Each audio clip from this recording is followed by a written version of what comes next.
Seasickness is an issue. We get a few problems with it in the first few days because I'd say about 25% of the crew are vulnerable to it in the first 3 days. They all take medication. After that time, it normally goes away for all of them. With some exceptions, you continue taking medication throughout the leg. Threw up more than anybody else on the first night, I think, yeah. I think I was the second, I think, shortly behind Laura. It's the most debilitating feeling that you could imagine. I don't think you can imagine it, because you go from somebody who's strong and fit to someone who just cannot move themselves around without feeling desperately ill. Unfortunately, one of our crew members is like the 1 in 100 who it never goes away for. Yeah, that crew member, Jane Cook, very sadly has had to get off and withdraw from the race in Wellington. There came a point in the second leg that I thought there's no way I can continue with this. I actually lost 2 stone, which, well, it's a sort of silver lining in the cloud, I guess. I needed to lose a bit of weight.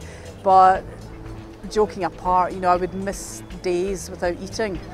And then I'd have to stuff my face so that I could get enough energy together to go back on deck. So I was just really doing my body potentially a lot of damage. And also the crew, the crew would be up there and I could hear them, in really bad weather shouting, and they were obviously one person down, and that psychologically just made me feel terrible. I spoke to the skipper, spoke to David, and he agreed. I mean, he was very good, he was very understanding. We discussed it, and there was no, I mean, short of actually living on the deck, it was a bit tricky in the Southern Ocean. There was no way that I could carry on.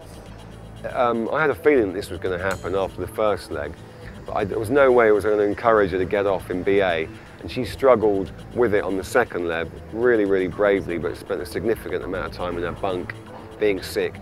And it gets to a point where it's not a sort of minor issue now, it's a significant issue. We're not getting fluids in, that person's completely out of the system. She recognised that and she's withdrawn from the team. We're keeping her in the team because we value her and we like her. So she's going to perform a role ashore to assist us. And so I think we've managed it as best we can. And she's been replaced by a BP crew member who did the leg from BA to Wellington. And he was very, very strong sailor, popular with the crew, and he was an immediate sort of first choice really. Hey, can you join us? And a little bit arm bending and wrangling, he negotiated the time off with his management at BP, and we were absolutely delighted that Giles is joining us for the rest of the race.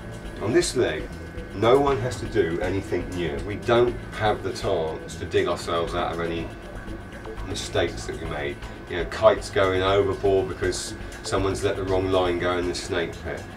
Sails running free because someone's released the wrong sheet. And I don't want to stand here and list all the things that can go wrong, but you must think about the tasks that you're performing and manage your adrenaline levels. And I think we've talked about this in the past, and at the start, in the first 24 hours, you're all excited, adrenaline's flowing through your system, and you've got to look at the first line on our value systems. Safety, think first, act second, and there's no job that can't wait for you to just have that pause. We've said that we're going to try and win this leg. Our objective is to win this leg and win the safety prize. We need a good result. I think we're capable of a good result. Don't be afraid of thinking, that we're going to get a good result. And if stuff goes along the way, well, then that's what happens, isn't it? Leg 3 is what they call the director's leg. It's a week, which is what we call a short trip in this race, which is New Zealand to Sydney. Tactical race, probably all the yachts will be in sight of each other all the time, very close finish, same amount of points that you get for a 5.5-week race, so very important. The start was probably one of the worst ones I've ever made, in that I was early on the line and it's disastrous if you go over the line early because there's a 20-minute penalty, so we had to stall the boat out on the line, and everyone sailed past us. We were coming into the Windward Mark 5th, but then we had an incident with Barclays where they came in on us on port. We were on starboard, we were the right-of-way boat, and very nearly had a collision. Well, I think we're lucky that we got a back end of the boat based on Barclays. They nearly hit us, and they were going so fast, I shuddered to think what would happen. Anyway, we bore away. I just swung the back end of the boat away from them, and they didn't even budge an inch, so we protested them.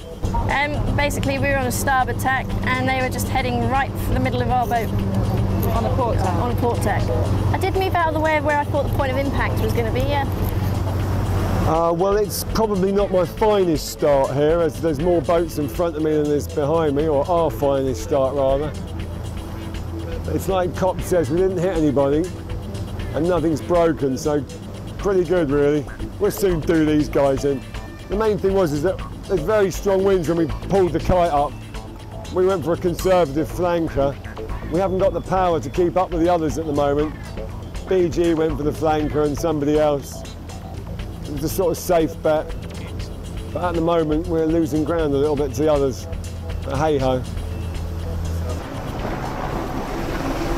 Drop that kite!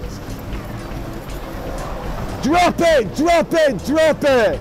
All the boats are pretty close, and this morning, I'm really excited about that, we had dolphins on the bow as well.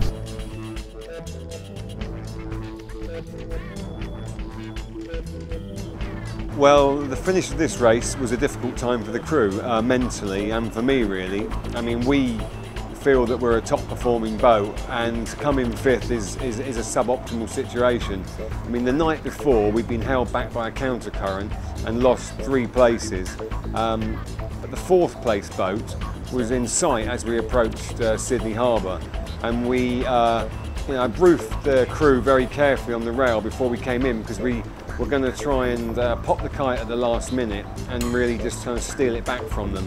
And if you look at the footage from the end of that race, you'll see we come around the heads towards Sydney Harbour, pop the kite, Pindar, the 4th place boat, stop on the line, and we so nearly catch them. You know, we're a minute, seconds behind them, but it just wasn't enough.